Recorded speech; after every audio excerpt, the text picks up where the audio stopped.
오늘 에베소 2장 11절로 22절까지 말씀을 통해서 함께 지어져 가는 교회라고 하는 주제로 함께 말씀을 나누려고 합니다.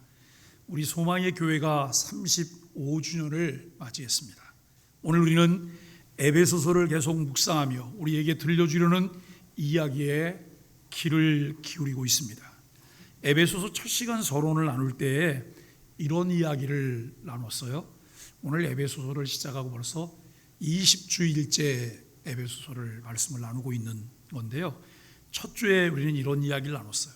영국의 던도날드 교회 담임 목사님이신 리처드 코기는 에베소서는 하나님의 영원한 계획이 교회를 통해 펼쳐진다라고 이야기했습니다. 6장으로 구성된 에베소서는 각 장마다 새로운 보화를 전시해 놓은 것 같다라고 말합니다. 칼빈은 66권 성경 중 가장 소중히 여겼던 에베소서는 오늘 우리와 교회를 향한 처방전이다라고 말합니다.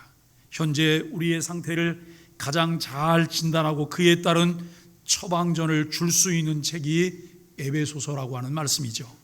존 메가더 목사님은 에베소서는 그리스도인들이 무엇을 가졌으며 어떻게 그 소유한 것을 누릴 수 있는지 들려준다고 이야기하고 있습니다.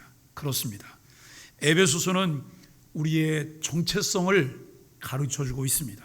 하나님께서 우리를 위해 어떤 일을 하셨는지 구체적으로 알려줄 뿐만 아니라 그 하나님을 통해 우리가 무엇을 가졌는지 그 가진 것을 어떻게 누리며 놀라운 생활을 할 수 있는지를 우리에게 말씀하고 있습니다.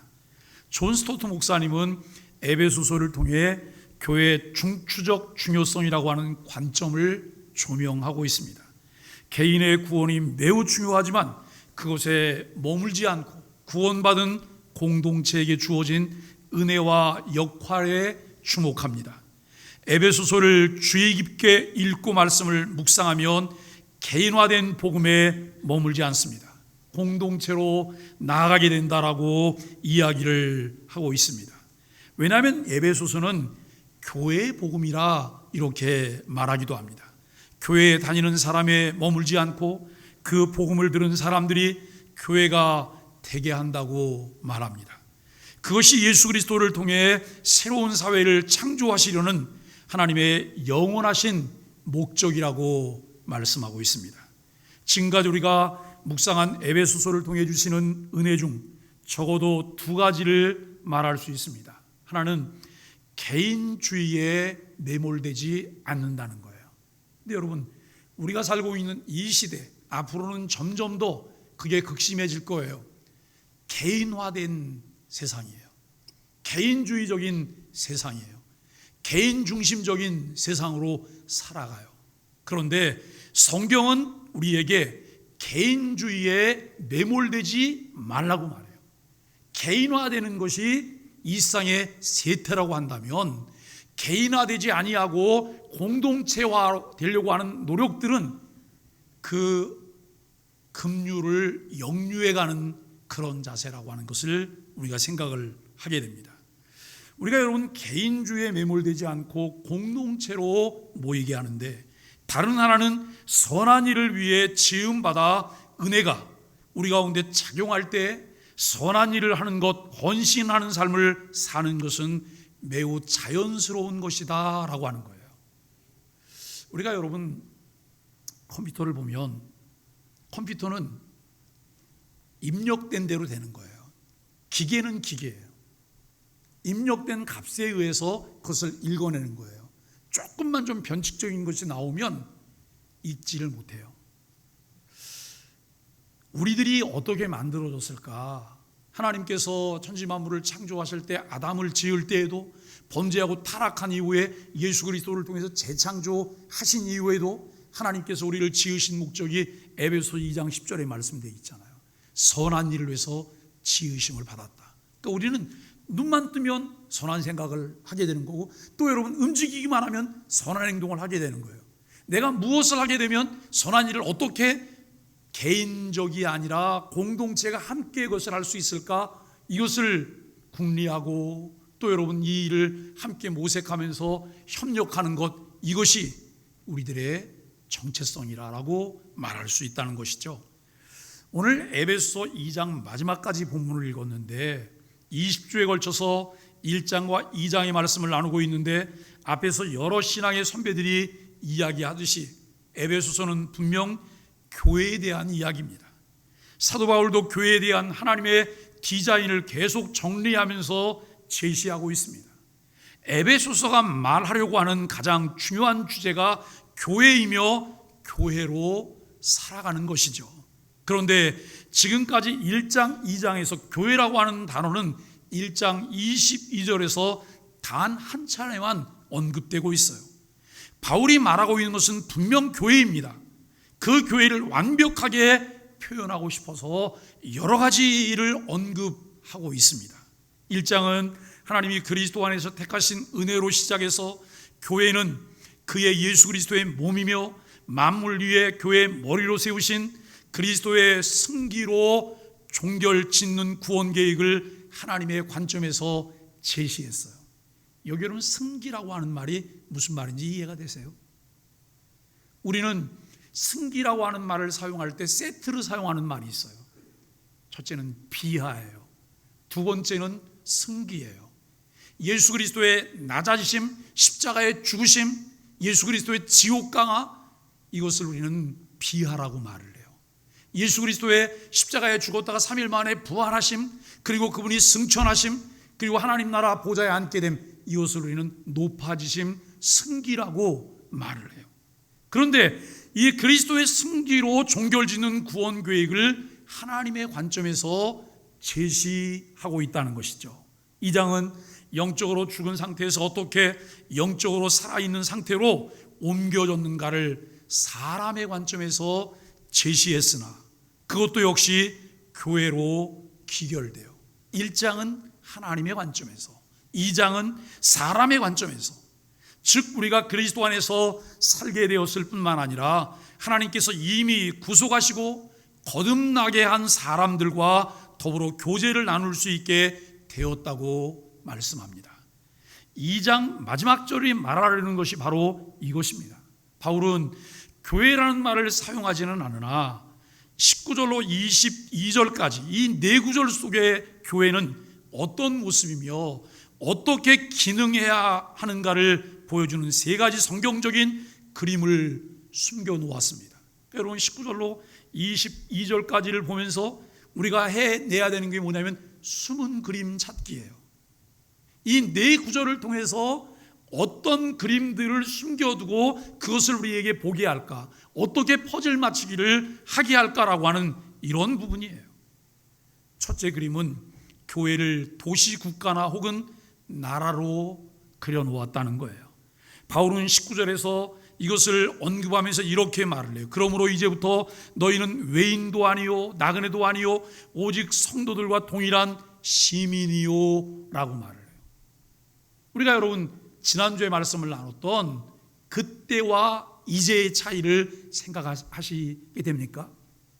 그때와 이제의 차이가 무엇인가 아시나요? 목사님 지난주에 그냥 들으면서 이해도 못했는데 어떻게 지금까지 기억해요? 이렇게 되면 신앙생활의 양질의 기쁨을 얻을 수가 없어요. 교회를 다니며 교회 생활에 정말 원초적인 것들만 내가 얻으려고 매일 거기에 매여 있다가 그게 만족되지 않으면 시험에 빠져요. 그러나 하나님의 말씀을 이해하고 그 말씀을 알아가기 시작하면 신앙의 과정 가운데 주어지는 은혜의 단계가 달라진다는 거예요. 그렇기 때문에 신앙생활하면서 우리들에게 필요한 것이 무엇일까? 하나님의 말씀을 깊이 묵상해내는 거예요. 두 번째 그림은 가족입니다. 바울은 계속해서 이렇게 말합니다. 그러므로 이제부터 너희는 하나님의 권속이라, 가족이라 라고 말해요. 누구의 가족이라고요? 하나님의 가족이라고 19절에서 말을 해요. 세 번째 그림은 성전이 될 만한 한 건물의 그림입니다. 너희는 사도들과 선지자들의 터 위에 세우심을 입은 자라 그리스도 예수께서 친히 모퉁이 돌이 되셨느니라 라고 말씀해요. 바울은 거기에다가 그의 안에서 건물마다 서로 연결하여 주 안에서 성전이 되어가고라고 하는 말을 덧붙이고 있습니다. 여러분, 첫 번째 그림은 도시나 혹은 나라를 보여준다고요. 무슨 나라를 보여준다고요? 하나님의 나라요. 하나님의 나라를 보여줘요. 구약 성경의 이스라엘은 하나님께서 왕으로 다스리던 나라입니다. 신약에서 세례 요한의 외침은 회개하라 천국이 가까웠느니라 라고 말을 해요. 예수님께서도 하나님의 나라는 너희 안에 있느니라 라고 말씀하십니다. 주님께서 가르쳐 주신 주기도에는 그 나라가 임하게 해달라고 이야기해요. 나라가 임하시오며 뜻이 하늘에서 이루어진 것 같이 땅에서도 이루어지이다 라고 기도해요. 하나님의 나라의 과거와 현재, 미래를 생각해 보셨습니까? 여러분, 하나님의 나라를 믿으십니까? 안 믿으세요? 자, 그러면 다르게 질문합니다. 천국을 믿으십니까? 지옥도 믿으시죠? 근데 여러분, 지옥과 나하고 관계가 있습니까? 천국과 나와 관계가 있습니까? 천국과 관계가 있기를 바라시는 거예요? 관계가 있는 거예요? 분명하게 있는 거예요. 그런데 여러분, 어떤 경우에는 하나님이 이스라엘을 통치하셨던 것처럼 하나님의 나라는 과거적인 측면도 있다는 거예요. 그러나 또 어떤 면에서는 세례 요한이나 예수님 또는 초대교회 그리스도인들이 선포했던 것처럼 현재적인 측면도 있고, 또 다른 경우에는 미래적인 측면도 있습니다. 하나님의 나라라는 개념을 현재와 미래로 분류를 해볼 수 있습니다. 하나님 나라의 현재는 통치라고 하는 측면에서 삶의 정역에서 누릴 수 있거나 이미 누리고 있는 거예요. 기본적으로 하나님의 나라는 하나님의 통치를 의미해요. 하나님께서 모든 인생과 세상 나라를 모두 다스리시기 때문에 세계는 다 하나님의 나라라고 하는 의미입니다. 로마서 14장 17절에 보면 하나님의 나라는 먹고 마시는 것이 아니요 오직 성령 안에 있는 의와 평강과 희락이라고 말씀을 해요. 예수님의 의와 평강과 희락이 개인의 생활 속으로 들어와 그 생활을 변화시키고 영적 축복을 가져올 때마다 그 하나님의 나라는 현재적 시간에 일을 한다는 거예요. 하나님의 나라는 먹고 마시는 것이 아니에요.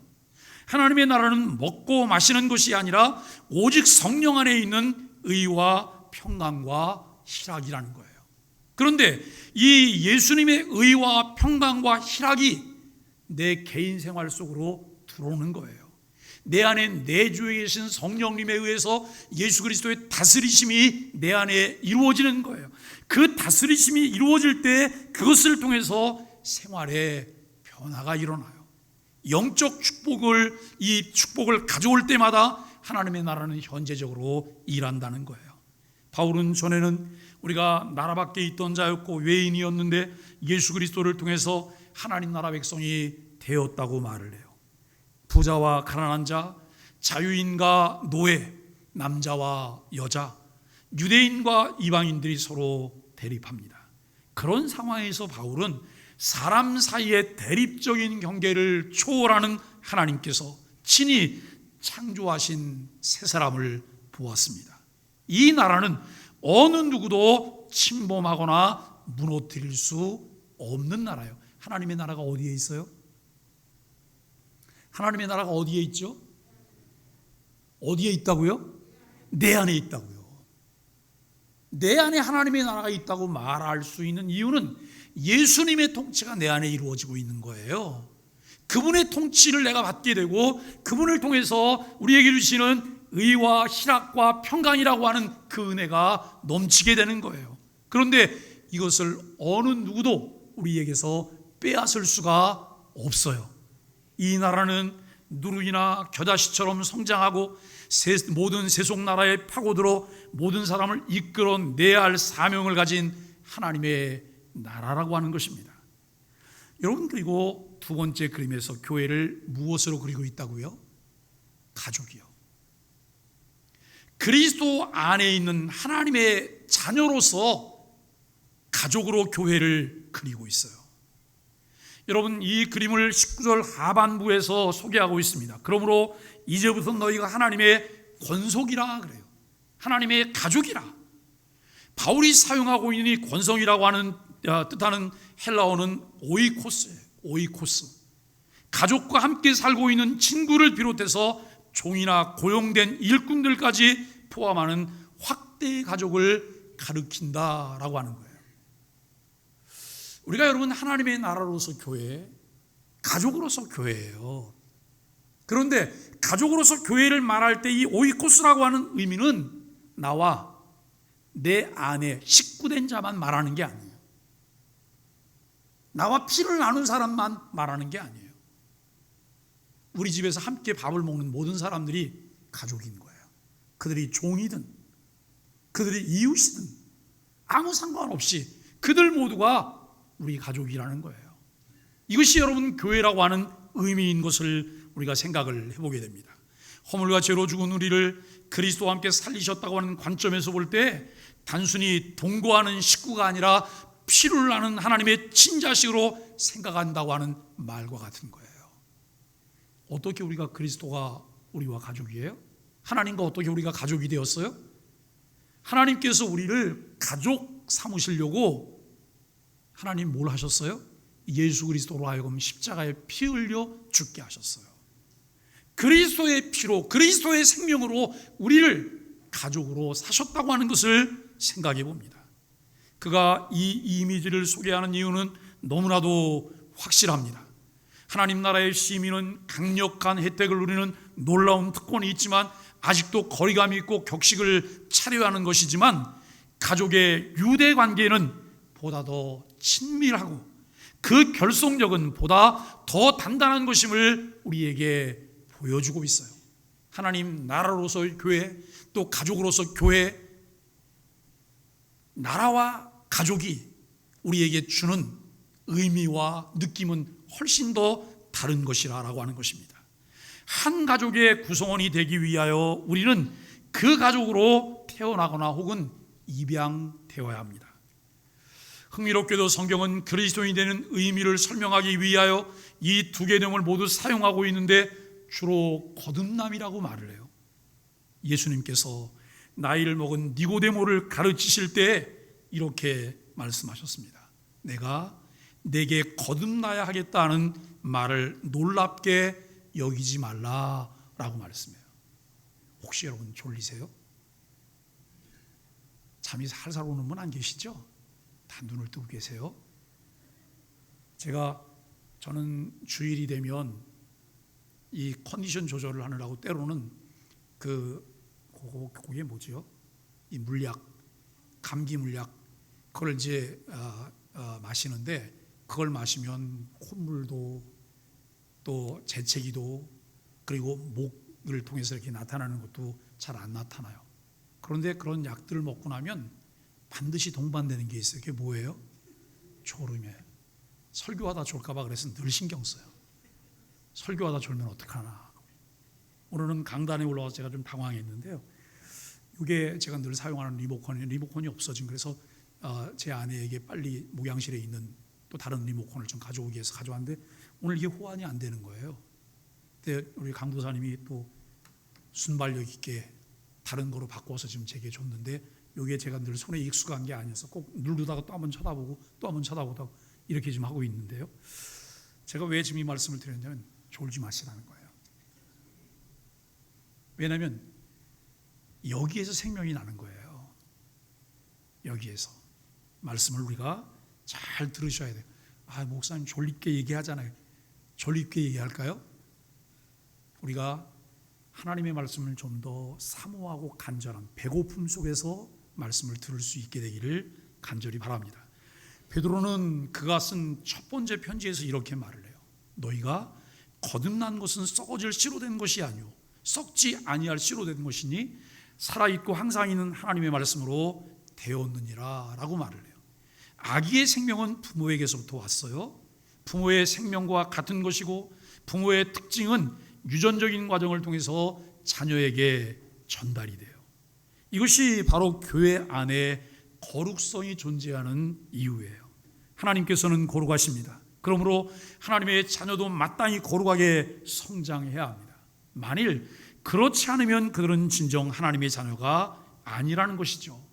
하나님의 가족 구성원이 된다는 것은 말로 표현할 수 없는 특권을 소유하는 것입니다.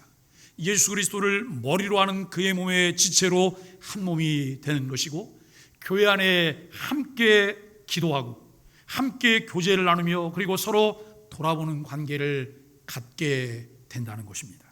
또 우리는 하나님의 교회가 사랑 안에서 그리스도의 몸과 피를 나눌 수 있는 성례전에 참여할 수 있는 권리를 갖게 됩니다. 더 중요한 것은 참마음과 온전한 믿음으로 하나님께 나아갈 수 있게 되었다는 거예요. 이 말의 의미는 우리가 필요한 것이나 요구할 것을 가지고 하루 중 언제라도 하나님께 나아갈 수 있게 되었다는 것이죠. 예수 그리스도의 이름을 사용하여 언제나 하나님과 친밀한 교제를 나눌 수 있는, 하나님과의 사귐이 가능하게 되었다고 하는 말씀입니다. 하나님께서는 당신의 궁율과 당신 자신의 기쁘시고 온전하신 뜻에 따라서 우리의 기도를 들어주시고 우리를 영접해 주시며 요구를 응답해 주신다는 확신을 소유하게 되었다고 하는 의미예요. 자, 여러분, 우리나라 대통령이 누구시죠? 윤석열 대통령이에요. 대통령 잘 아시죠? 대통령 잘 아세요? 우리 윤석열 대통령인 거 잘 알고 있잖아요. 대통령도 여러분 아세요? 모르죠. 우리가 대통령을 안다고 하는 것은 우리나라 대통령이 윤석열이라는 거예요. 그분이 어떤 행태로 지금 정치를 하고 있다고 하는 것을 알고 있어요. 그러나 우리가 그분과 개인적으로 알지 못해요. 만일에 우리 중에 누가 여러분 윤석열 대통령에게 빨대를 꽂을 수 있다고 한다면 그분은 어깨에 뽕이 수없이 많이 들어갈 거예요. 그죠? 여기저기 다니면서 뭐 과실하려고 그럴 거예요. 그런데 대통령은 나를 개인적으로 몰라도 하나님은 나를 개인적으로 아신다는 거예요. 그 사실을 믿으세요? 이게 믿어지면 신앙생활이 제대로 되는 거예요. 이게 믿어지지 않으면 신앙생활을 헛하고 계신 거죠. 오늘 지금 말씀드리는 요 내용이 그런 내용이에요. 하나님과 내가 개인적으로 친밀한 교제 관계를 가지고 있고 언제든지 하나님께 나의 필요들을 요구하며 말씀드릴 수 있고 예수 그리스도의 이름으로 그 관계가 하나님과 나와의 관계 속에서 성립이 되어 있다고 하는 것이죠. 신앙생활을 하며 이와 같은 것을 얼마나 사용하며 누리고 계십니까? 우리는 하나님의 권속 가족입니다.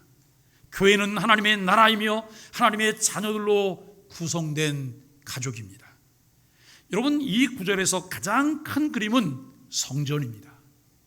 너희는 사도들과 선지자들의 터 위에 세우심을 입은 자라 그리스도 예수께서 친히 모퉁이 돌이 되셨느니라. 그의 안에서 건물마다 서로 연결하여 주 안에서 성전이 되어가고 너희도 성령 안에서 하나님의 거하실 처소가 되기 위하여 그리스도 예수 안에서 함께 지어져 가느니라라고 말씀하고 있습니다. 바울이 이 개념을 발전시킴에 따라 이 이미지는 몇 가지 중요한 면을 지니고 있습니다. 첫째는 터를 말해요. 터. 건물의 강도와 내구성이 기초에 달린 것처럼 교회도 역시 마찬가지입니다. 바울 사도가 이 터를 언급하면서 논의를 시작하는 것이 중요합니다. 여기서 말하는 터는 무엇일까요? 바울은 사도들과 선지자의 터라고 말을 해요. 고린도전서 3장 11절은 이 닦아둔 것 외에 능히 다른 터를 닦아둘 자가 없으니 이는 곧 예수 그리스도라라고 말을 해요. 바울은 오늘 본문에서는 사도들과 선지자의 터 위에 세웠다고 말하고 고린도전서 3장 11절에서는 예수님이 터가 되신다고 말을 해요. 이 다른 걸까요? 예수님께서는 베드로에게 이렇게 말씀하셨어요. 내가 이 반석 위에 내 교회를 세우리니. 여기에 대한 해석의 차이가 있어요. 카톨릭은 여기서 말하는 반석은 베드로다. 그래서 베드로가 일대 교환이다 라고 말을 해요. 그러나 우리 개혁교회는 이 부분의 해석을, 이 반석을 베드로 개인으로 이해하지 않아요. 베드로가 했던 신앙 고백, 주는 그리스도시요 살아계신 하나님의 아들이십니다 라고 하는 그 신앙 고백이에요. 교회는 그 신앙 고백 위에 세워졌다는 거예요. 사도와 선지자들을 토라고 말하는 것도 같은 의미를 가지고 있습니다. 사도란 교회 제1세대에게 그리스도를 증언하기 위하여 임명을 받았고 영감을 받았던 증인들이었습니다. 예수님께서 그들을 통하여 신약 성경을 주시겠다고 말씀하셨고 실제로 그렇게 하셨습니다. 이런 맥락에서 볼 때 선지자들은 하나님께로부터 직접 메시지를 받았고 또 받은 메시지를 선포했던 특별한 사람들을 언급하는 말입니다. 그리고 그들은 초대교회에서 사도들과 함께 일했던 사람들입니다. 바울은 에베소서 3장 5절에서 다시 그들을 언급하면서 하나님의 거룩한 사도들과 선지자들에게 성령이 진리를 계시하셨다고 말했고, 이어서 4장 11절에서는 하나님이 교회에 어떤 사람은 사도로 어떤 사람은 선지자로 세우시면서 복 주셨다고 말씀하고 있습니다. 우리 송화의 교회가 35주년을 맞이하며 함께 지어져가는 교회로서 연합은 매우 중요합니다. 하나님의 나라, 하나님의 권속, 함께 지어져 가야 할 성전은 중요한 진리이며 우리의 삶을 통해 구현해 내야 될 부분들입니다. 이 일을 위해 분명하게 점검해야 할 것은 선지자와 사도들의 터위에 세워져야 된다라고 하는 말씀입니다. 베드로가 고백했던 주는 그리스도시요 살아계신 하나님의 아들이라고 하는 바른 신앙 고백과 건전하고 건강한 교리 위에 세워져야 한다는 말입니다. 수없이 많은 사람이 모였을지라도 그 안에 이 고백을 가진 자만이 교회인 거예요. 이 고백이 없다면 교회가 아니에요. 무수히 많은 사람들이 모였을지라도 이 고백이 없다면 천국이 나와 아무 관계가 없어요. 그분은 아직 지옥이 더 가까운 분이에요. 지옥하고 훨씬 친한 분이고 여러분 지옥을 향해서 달려가고 있는 사람이라는 거예요. 바른 신앙 고백, 건전한 교리를 중심으로 예수 그리스도와 함께 세워져야 합니다. 우리가 소유할 가치가 있는 유일한 연합은 단 하나뿐인 참된 연합, 예수 그리스도의 인격과 사역의 중심을 관통하고 있는 하나님의 계시와 진리에 세워진 연합이라는 거예요. 여러분 교회에 여전도의 모임이 밖에 동창회 모임하고 뭐가 다른 거예요? 여전도의 모임이 밖에 친목회하고 다른 게 어떤 걸까요? 우리 남전도의 모임이 밖에 친목회와 뭐가 다를까요? 친목회는 이런 것 아니잖아요. 예수 그리스도의 인격과 사역의 중심을 관통하는 하나님의 계시와 진리 위에 세워진 연합이 아니잖아요. 그러나 교회 이름으로 모이는 어떤 모임도 모임의 성격이 여기에 있다는 거예요. 이것을 벗어나게 되면 그건 교회 모임으로서 기능을 이미 상실한 거예요. 그냥 개 모임이고 친목회 모임이고 개인적인 모임이에요. 이러한 연합이 존재하는 곳에서 하나님은 교회를 축복하시고 교회가 성령 안에서 하나님의 거하실 처소가 되기 위하여 그리스도 예수 안에서 함께 지어져 갈 수 있도록 만드신다고 하는 것을 2장 22절에서 말씀합니다. 여러분 두 번째는 모퉁이 돌이에요. 첫 번째가 뭐였어요? 터. 다 좀 이렇게 몰입해서 듣고 있다가 뭘 말했지? 이렇게 생각. 근데 괜찮아요. 또 다시 들을 수 있는 용기만 있으시면 돼요. 두 번째는 모퉁이 돌이에요. 고린도전서 3장 11절에서 예수님을 터라고 했지만 이 본문에서는 예수님을 모퉁이 돌이라고 불러요. 모퉁이 돌은 기초의 한 부분입니다. 구약 성경에서 가장 위대한 선지자인 이사야가 이 말을 사용해서 장차 오실 예수 그리스도에 대해서 예언했습니다. 그러므로 주 여호와께서 이같이 이르시되 보라 내가 한 돌을 시온에 두어 기초를 삼았노니 곧 시험한 돌이요 귀하고 견고한 기초돌이라. 이것을 믿는 이는 다급하게 되지 아니하리로다 라고 말을 해요.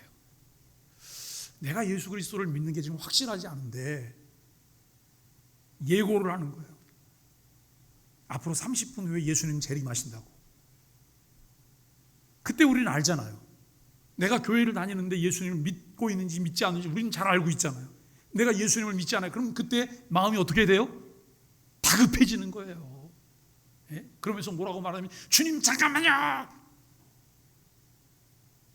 한 시간만 좀 늦춰서 좀 오시라고, 여러분 이렇게 말하게 되지 않을까요? 솔로몬의 위대한 성전을 짓던 건축자들이 버렸던 돌이 후일 발견되어 사용되었다고 하는 시편 기자의 글이 있습니다. 건축자가 버린 돌이 진모퉁이의 머릿돌이 되었나니, 시편 118편 22절이에요. 예수님께서는 이 시편 118편을 인용하면서 자기 자신에게 이것을 적용했어요. 건축자들이 버린 돌이 모퉁이 돌이 됐는데 그 모퉁이 돌이 예수님 자신이라고 하는 거예요. 베드로는 이 본문을 참으로 위대한 이미지와 연결을 시켜요. 거기다 이사야 8장 14절을 추가했습니다.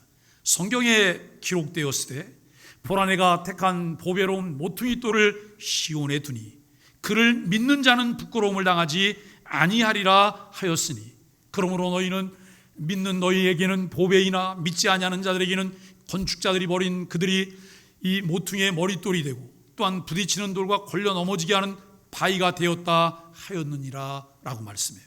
그들이 말씀을 순종하지 아니함으로 넘어지나니 이는 그들을 이렇게 정하신 것이라 말씀하셨고, 예수 그리스도가 오셨고 우리를 위한 놀라운 일을 행하셨지만 이것을 받아들이지 않는 자들에게는 이것이 거치는 돌인 거예요. 여기에 걸려 넘어지게 되는 거예요. 이들은 지옥으로 갈 수밖에 없는 거예요.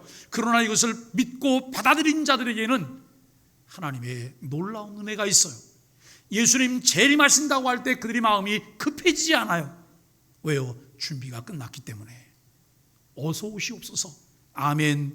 주 예수여 어서 오시옵소서. 이 말을 네 글자로 줄이면 뭐예요? 마라나타. 마라나타. 아멘. 주 예수여 어서 오시옵소서. 베드로가 활동하던 당시 종교 지도자들은 예수 그리스도를 십자가에 못 박음으로 거절했지만 하나님께서는 그리스도를 성전, 다시 말해서 교회 모퉁이 돌을 삼으셨습니다.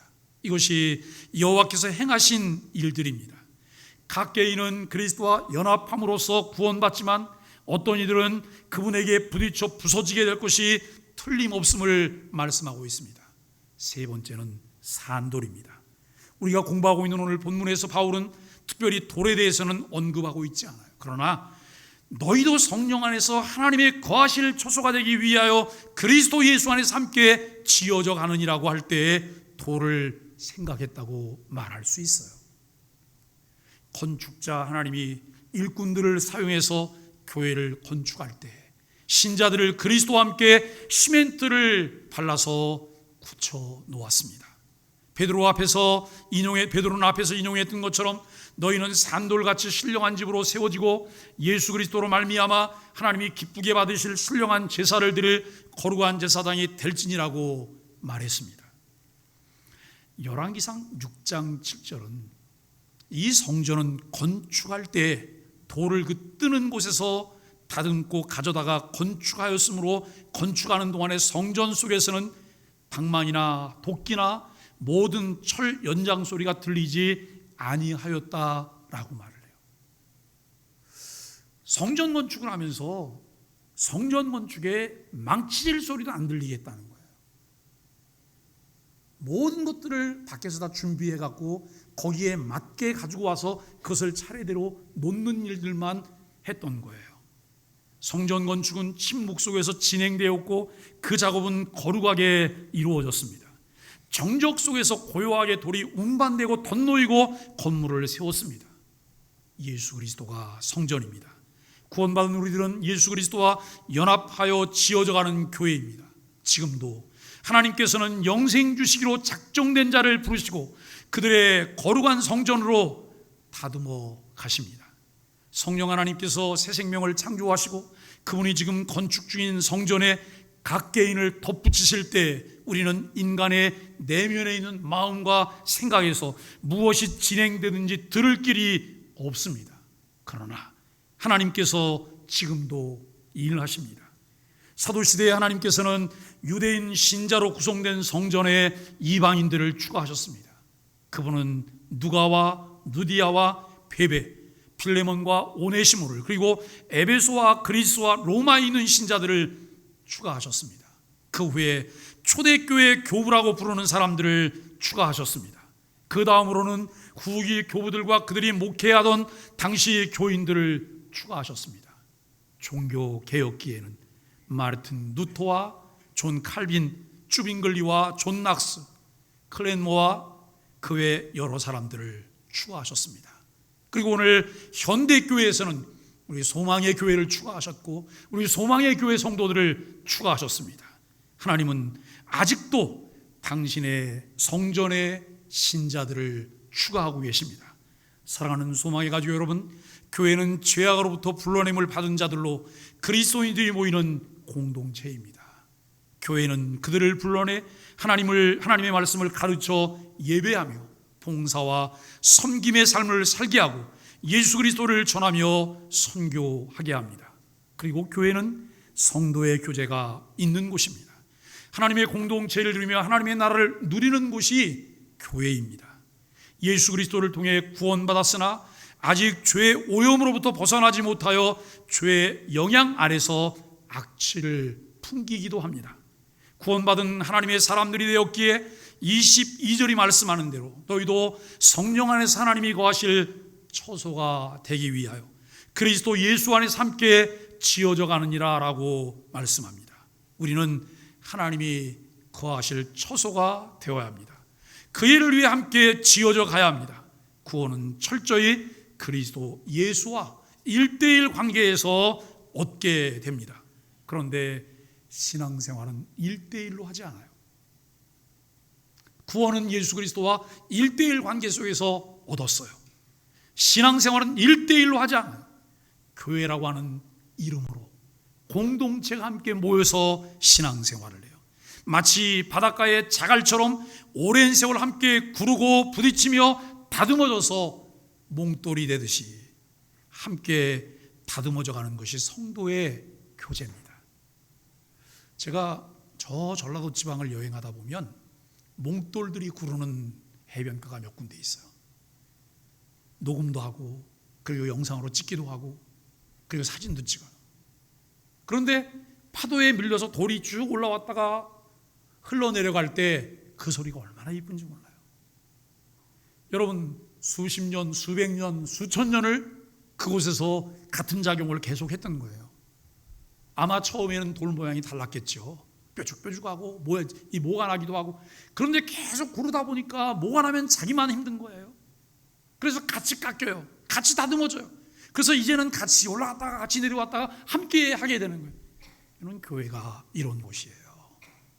각기 다른 사람, 모난 사람, 별 이상한 사람들이 다 모일지라도 그 사람과 함께 다듬어져 갈 때 교회는 공동체로서 역할을 하게 되는데, 여러분, 이것이 성도의 교제라는 거예요. 서로 연결되어서 함께 지어져 가는 것이 신앙이며 이것을 통해 예수 그리스도의 복음의 가치가 이끄는 소망의 교회가 만들어집니다. 그렇게 만들어진 소망의 교회는 지역사회와 소통하며 사랑의 삶을 나누는 공동체로 교회를 통해 하나님의 영광을 선포하는 선한 일을 감당하는 역할을 합니다. 35주년을 맞이하며 우리는 우리를 자녀로 부르시고 소망의 교회 가족이 되게 하셨습니다. 하나님 나라의 가족으로 아브라함과 이삭과 야곱과 요셉과 모세, 다윗과 다니엘과 같은 가족으로 예수 그리스도와 연합하고 연결되어 그의 생명을 누리고 있습니다. 하나님 나라 백성으로, 하나님의 자녀로서, 하나님의 가족으로 예수 그리스도와 함께 지어져가는 성전으로 부름받은 소망의 교회입니다. 이미 하나님의 가족으로 부름받았지만 아직 미완성이어서 그리스도와 참된 연합으로 그리스도의 인격과 사역을 닮아가고 있지만, 우리는 하나님을 찬양하며 서로 사랑하며 지어져가는 소망의 가족으로 우리가 살아가야 합니다. 저와 여러분들이 그렇게 살아가며 우리 교회를 통해서 이루시기를 원하시는 하나님의 뜻에 순복하다가 주님께 영광이 되는 은혜가 있게 되기를 예수 그리스도 이름으로 간절히 축복합니다. 함께 인사하겠습니다. 아시레 예수님 때문에 당신이 최고십니다. 우리 소망의 교회에서 함께 예배할 수 기쁩니다. 사랑하고 축복합니다. 210장 찬송하겠습니다.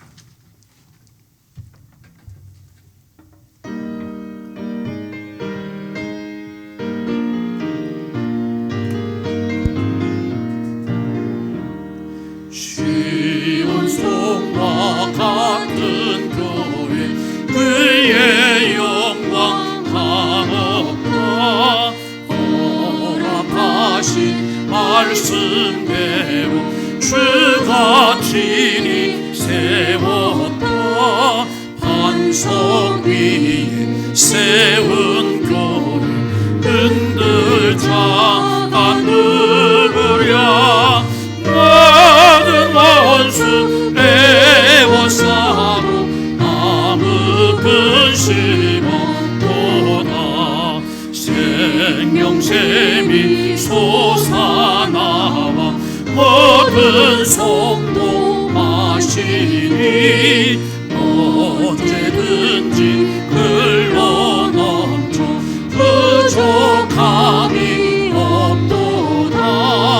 이런 물이 흘러가니 목마를 자 누구랴. 주의 은혜 풍족하여 넘치고도 넘친다. 주의 은혜 내가 받아 시온 백성 되는데 세상 사람 비방해도 주를 찬송하리라. 세상 어때 모든 영광 아침 안개 같으나 주의 자녀